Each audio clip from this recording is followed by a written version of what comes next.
शेतकऱ्यांची कर्जमाफी करण्याचा आमचा संकल्प आहे। कारण शेतकऱ्यांना आम्ही ऑलरेडी मोफत वीज दिलेली आहे, पण शेतकऱ्यांची कर्जमाफी आम्ही करतो आहोत आणि त्यासोबत आम्ही भावांतर योजना आणतो आहोत।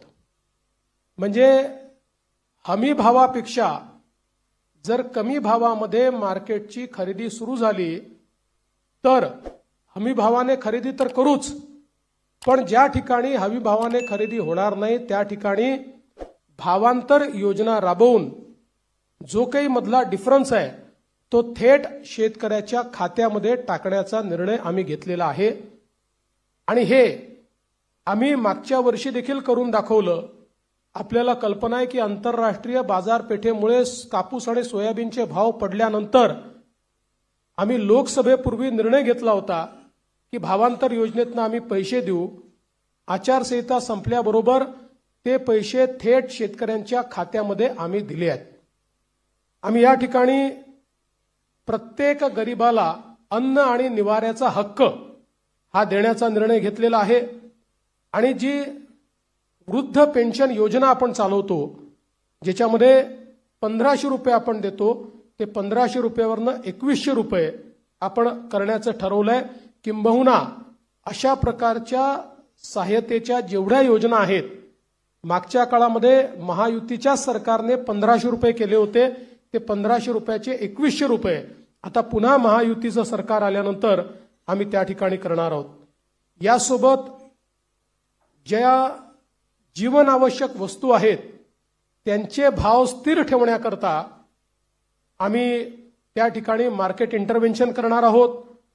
येत्या काळामध्ये 25 लाख रोजगाराची निर्मिती ही महाराष्ट्रामध्ये करण्याचं लक्ष्य आम्ही ठेवलंय।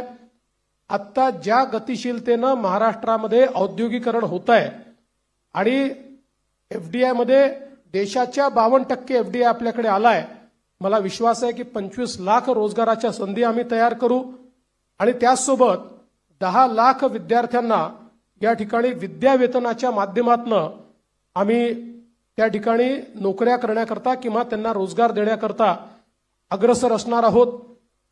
दुसरं, मागच्या 2.5 वर्षामध्ये आम्ही सरकारी नोकऱ्यांवरचा सगळा निर्बंध हटवून जवळपास 1 लाखपेक्षा जास्त, आम्ही 75,000 घोषणा केली होती, पण 1 लाखपेक्षा जास्त नोकऱ्या या सरकारी क्षेत्रामध्ये त्या ठिकाणी दिलेल्या आहेत।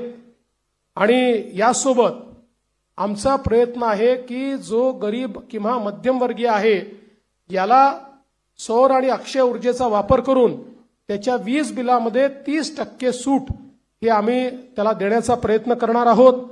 महाराष्ट्राला फिनटेक आणि एआय याचा हब म्हणून आम्ही तयार करू। फिनटेक आणि एआय मध्ये सर्वात जास्त पुढच्या काळामध्ये रोजगाराची निर्मिती होणार आहे आणि त्याचं सर्वात मोठं केंद्र हे महाराष्ट्र असेल। आम्ही असं ठरवलंय की शेतकरी या ठिकाणी जे काही खत खरेदी करतात त्याच्यावर जो एसजीएसटी आम्हाला मिळतो तो एसजीएसटी आम्ही शेतकऱ्यांना परत करणार आहोत। त्यासोबत आम्ही शेतकऱ्यांकरता मोठ्या प्रमाणात जी मूल्य साखळी आहे ती मूल्य साखळी तयार करण्याचा आमचा प्रयत्न असणार आहे, जेणेकरून शेतमालाला त्या ठिकाणी मोठ्या प्रमाणात भाव मिळेल। अक्षय अन्न योजना ही गरिबांकरता सुरू करण्याचा आमचा संकल्प आहे।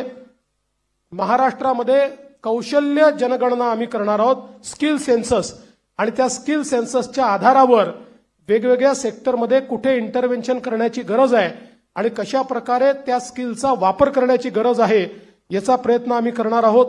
यासोबत छत्रपती शिवाजी महाराज आकांक्षा केंद्र हे आम्ही तयार करणार आहोत, ज्याच्यामध्ये कोवर्किंग स्पेसेस असतील, इन्क्युबेशनच्या सुविधा असतील, ज्यातनं स्टार्टअप्समध्ये मोठ्या प्रमाणात विद्यार्थी असो किंवा स्टार्टअप करणारे जे नवीन नवतरुण असतील या सगळ्यांना एकत्रितपणे शेअर्ड पद्धतीनं सगळ्या प्रकारच्या प्लग अँड प्लेच्या सुविधा आम्ही देऊ। त्यांना इन्व्हेस्टमेंट न करता आपला व्यवसाय हा त्या ठिकाणी सुरू करता येईल।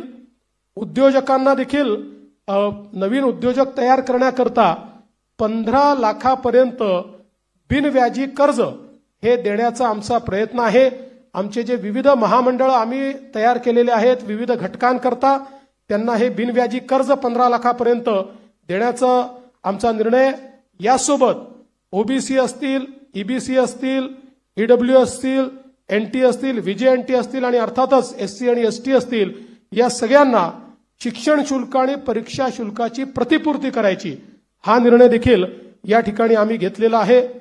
युवांमध्ये मोठ्या प्रमाणात फिटनेस असला पाहिजे या दृष्टीनं स्वामी विवेकानंद युवा आरोग्य आणि फिटनेस कार्ड हे आम्ही तयार करणार आहोत आणि युवांच्या फिटनेस करता एक मोठी मोहीम हातामध्ये घेऊन क्रीडा क्षेत्रामध्ये आणि फिटनेसच्या क्षेत्रामध्ये मोठ्या प्रमाणात संधी उपलब्ध करून देण्याचा आमचा प्रयत्न आहे.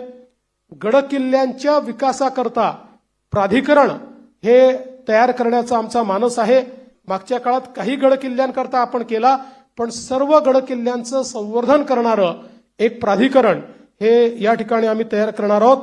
एकूणच जर आपण विचार केला तर प्रधानमंत्री महोदयांनी आपल्याला जो काही संदेश या ठिकाणी दिलाय की गरीब, शेतकरी, महिला आणि युवा हे जे 4 घटक आहेत जे विकसित भारत तयार करणार आहेत, या 4 घटकांना समोर ठेवून आणि त्यांच्यासोबत सिनियर सिटीजन्सला सोबत ठेवून सर्व जाती धर्माचे लोक हे या ठिकाणी आमच्या योजनांमुळे लाभान्वित होतील अशा प्रकारचं एक संकल्पपत्र तयार केलंय.